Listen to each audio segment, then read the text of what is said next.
Hi all, welcome to football arena.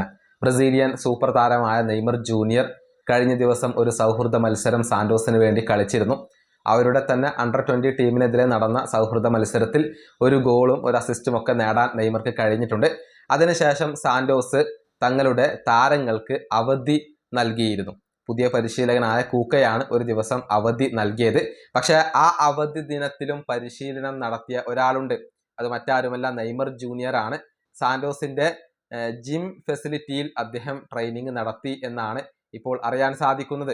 അവധി ദിനത്തിലും തന്റെ fitness നോക്കാൻ നെയ്മർ ജൂനിയർ തീരുമാനിക്കുകയായിരുന്നു എന്ന വാർത്തയാണ് സാന്റോസുമായി ബന്ധപ്പെട്ട മാധ്യമങ്ങൾ റിപ്പോർട്ട് ചെയ്തിട്ടുള്ളത്.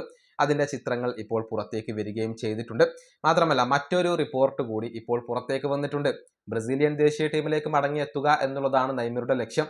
അതുകൊണ്ട് തന്നെ ഇനിയുള്ള മത്സരങ്ങളിൽ മികച്ച പ്രകടനം നടത്തുക എന്നതാണ് നെയ്മർ ഉദ്ദേശിക്കുന്നത്. ഏപ്രിൽ 6-ാം തീയതി പുലർച്ചെ ഇന്ത്യൻ സമയം 2 മണിക്ക് ബ്രസീലിയൻ ലീഗിൽ കരുത്തരായ ഫ്ലമംഗോക്കെതിരെ ഒരു മത്സരം സാന്റോസ് കളിക്കുന്നുണ്ട്. ആ മത്സരമാണ് നെയ്മർ തൻ്റെ പ്രധാനപ്പെട്ട ഒരു മത്സരമായിക്കൊണ്ട്, അല്ലെങ്കിൽ നിർണായകമായ ഒരു മത്സരമായി കൊണ്ട് കണ്ടിട്ടുള്ളത്. ആ മത്സരം വീക്ഷിക്കാൻ വേണ്ടി കാർലോ ആഞ്ചലോട്ടിയുടെ കോച്ചിങ് സ്റ്റാഫ് എത്താൻ സാധ്യതയുണ്ട്.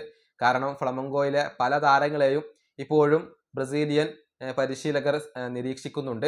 അതുകൊണ്ട് തന്നെ ആ മത്സരം വീക്ഷിക്കാൻ വരുന്ന ബ്രസീലിയൻ പരിശീലക സംഘത്തെ തൃപ്തിപ്പെടുത്തുക, മികച്ച പ്രകടനം നടത്തുക എന്ന ഒരു ലക്ഷ്യമാണ് ഇപ്പോൾ നെയ്മറുടെ മുന്നിലുള്ളത്. ബ്രസീലിലെ കരുത്തരാണ് ഫ്ലമംഗോ. അവർക്കെതിരെ മികച്ച പ്രകടനം നടത്താൻ കഴിഞ്ഞാൽ അത് തീർച്ചയായും തനിക്കൊരു മുതൽക്കൂട്ടാകും എന്ന് നെയ്മർ വിശ്വസിക്കുന്നുണ്ട്. ആ മത്സരത്തിന് വേണ്ടിയാണ് നെയ്മർ ജൂനിയർ ഇപ്പോൾ തയ്യാറെടുക്കുന്നത്. ആ മത്സരത്തിൽ മികച്ച രൂപത്തിൽ കളിക്കുക എന്ന ഒരു ലക്ഷ്യമാണ് നെയ്മർക്കുള്ളത് എന്നാണ് ബ്രസീലിയൻ മാധ്യമങ്ങൾ റിപ്പോർട്ട് ചെയ്തിട്ടുള്ളത്.